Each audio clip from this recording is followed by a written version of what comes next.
మీదటికి ఇదే రోజు నేను నీ ఎద్దకు వస్తా అని దేవుడు అబ్రహాముతో చెప్తున్నాడు. వచ్చినప్పుడు ఏం చేస్తావయ్యా?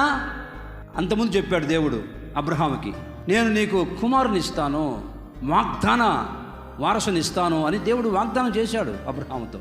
రెండుసార్లు చెప్పున్నాడు.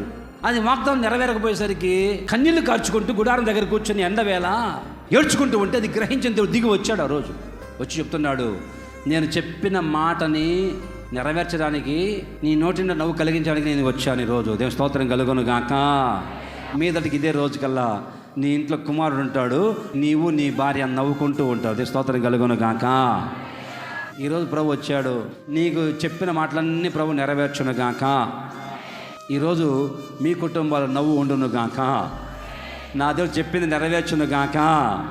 గత దినాలలో, గత సంవత్సరాలు ఏ వాగ్దానాలు చేశాడో దేవుడు, అవి నెరవేర్చే దినములు వచ్చి ఉన్నాయి.